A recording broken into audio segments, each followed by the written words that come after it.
السلام علیکم، بسم اللہ الرحمن الرحیم، نحمد صلی اللہ رسول الکریم۔ سورہ انفال کے 7 مرکزی موضوعات میں سے ہمارا چوتھا مرکزی موضوع کفار و منافقین ہے۔ اس کے 6 ضمنی موضوعات ہیں، جس میں سے 5واں ہے کفار کی سازشیں اور ان کے زوم۔ تو اس میں جو 4 نکات ہیں، یہ آیات 4 آیات ہیں 30 سے لے کر 33 تک، ان میں سے ہیں۔ تو پہلا ہے کہ مکہ میں ہجرت سے فوری پہلے ان کے خفیہ منصوبے، آیت نمبر 30 میں آیا ہے۔ اس میں اللہ نے بڑے واضح کیا ہے، اس میں 3 انہوں نے آپشن رکھے۔ اس میٹنگ میں یہ جو ان کی ہوئی تھی مجلس، یہ دارالندوا میں ہوئی۔ اس میں ابو جہل، نضر بن حارث، عتبہ، شیبہ، امیہ، ابو سفیان، سارے سردار شریک ہوئے، اور اس میں ابلیس بھی ایک بوڑھے نجدی عربی شیخ کی صورت میں شریک ہوا۔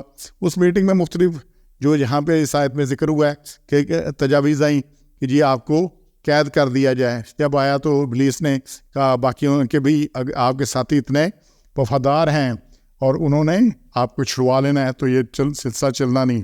پھر ایک تجویز آئی جی علاقہ بدر کر دیا جائے۔ انہوں نے پھر کہا جی جہاں بھی جائیں گے اپنی دعوت پھیلائیں گے، مسئلہ تو وہیں کا وہیں رہا۔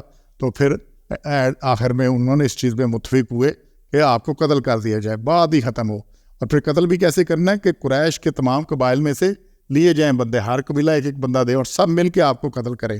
اسی لیے سب نے مل کے ہر پورے 12 قریش کے جتنے تھے انہوں نے سب نے ایک بندہ دیا، انہوں نے گھیرا ڈال لیا، تو اللہ نے راستہ دے دیا، اور اس میں سے پھر آپ کو غار ثور تک بھی آپ حفاظت سے پہنچ گئے۔ پھر کفار نے پیچھا بھی کیا، لیکن اللہ نے آپ کو حفاظت سے مدینہ پہنچا دیا۔ اللہ نے بدریہ وہی آپ کو اس ساری مجلس کی کاروائی سے مطلع فرما دیا اور ہجرت کی اجازت دے دی۔ ہجرت کی اجازت تب ملی جب قتل کا منصوبہ بن گیا اور اس پہ عمل کی انہوں نے طے کر لیا، تو اللہ نے آپ کو اجازت دی، اور پھر اس محاصرے سے نکل کے آپ غار ثور سے ہوتے ہوئے پھر مدینہ پہنچے۔ تو یہ ساری بات تھی، اللہ نے وہاں یہاں کلیئر کیا ہے۔ اس کے بعد یہ اگلی بات ہے 2 نمبر پوائنٹ 31 نمبر میں سے، قرآن کو من گڑت پرانے قصے کہانیاں قرار دے کر خود ایسا بنا لینے کا عزم کرتے ہیں۔ کہتے ہیں یہ کیا بات ہے، قصے ہیں، ہم بھی بنا لیتے ہیں، یہ سارا کچھ ہے۔ تو اللہ نے ایک تو یہ چیلنج دیا کہ جی سورہ بقرہ کی آیت 23 میں ہے، سورہ یونس کی 38 میں ہے، سورہ ہود کی آیت 13 میں ایک صورت ہی بنا لاؤ، لیکن نہیں بنا سکے۔ اور پھر ان میں سے جو نضر بن حارث تھا وہ اکثر تجارتی سفر کے لیے فارس جاتا تھا، وہاں سے وہ رستم و سفندیار کے قصے اٹھا لایا، اور یہاں آ کے ناچنے گانے والی عورتیں لگا کے قصوں پہ شروع ہو گیا، اور کہنے لگا کہ قرآن عاد و ثمود کے قصے بیان کرتا ہے، میرے پاس رستم و سفندیار کے قصے ہیں، اور لوگ ان قصوں کی طرف آئیں گے قرآن کو چھوڑ کر۔ اچھا مسئلہ یہ ہے کہ انسان ہمارا مسئلہ یہ ہے کہ قصوں کی طرف، کہیں توحید کی بات ہو تو بڑی چبھتی ہے، قصے ہوں ایسے ہی الل تلل قصے، نہ سر نہ پیر نہ کچھ، تکے قصے، اور قصوں پہ جناب سبحان اللہ ہوتی رہتی ہے۔ تو قصوں میں نہیں جانا، یہ انشاءاللہ قرآن کل ہاتھ برہانکم ان کنتم صادقین، اللہ کہتا ہے جو وہ دلیل لاؤ، تو جس کی دلیل نہیں ہے اس کی قرآن حدیث ہے، وہ اس کی کوئی حیثیت نہیں ہے۔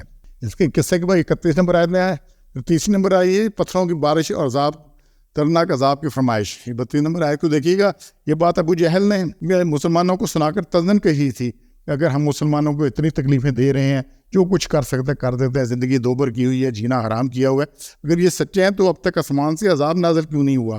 چنانچہ کہ عذاب نہیں آیا، اس لیے یہ دین جھوٹا ہے اور اللہ کی طرف سے نہیں ہے۔ اس کا ایک جواب تو صورت آیت 19 میں گزر چکا ہے، دوسرا یہی جواب ہے۔ کیا جواب آیا ہے کہ آپ صلی اللہ علیہ وسلم اس میں موجود ہے، آیت 33 میں موجود ہے کہ جی اس لیے عذاب نہیں آ رہا، آیت آپ جس میں حضور صلی اللہ علیہ وسلم موجود ہیں تب تک عذاب نہیں آ سکتا۔ اچھا اللہ کی سنت ہے، عذاب تب آتا ہے جب اللہ تعالیٰ نبی کو اجازت دے کے وہاں سے نکال لیتا ہے۔ ایمان والے حضرت کے ساتھ، حضرت کے ساتھ، صالح سب یہی حضرت کے ایمان والے اور نبی کے ساتھ وہاں علاقے سے نکل جاتے ہیں، پھر عذاب آتا ہے۔ تو جب تک عذاب نہیں آنا جب تک آپ موجود ہیں۔ اور دوسری بات اللہ نے کہا کہ کچھ لوگ یہاں پہ استغفار کرنے والے ہیں، تو عذاب کیسے ٹلتا ہے؟ استغفار سے۔ یہ سورہ نوح کے اندر ہے، اس کو دیکھیے گا کہ جی اللہ نے جب آپ استغفار کریں گے تو اللہ کیا کرے گا؟ آپ کی مدد کرے گا، آپ کے لیے بڑی چیزیں پیدا کرے گا، سارا کچھ ہوگا۔ یہ اللہ نے یہاں پہ کہا ہے کہ استغفار بات کے استغفار کرنا ہے، ہر بات پہ استغفار کرنا ہے۔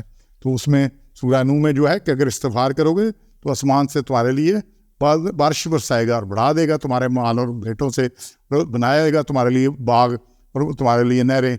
اور یہ کہ یہ استغفار کی برکت ہے، استغفار کرتے رہنا ہے۔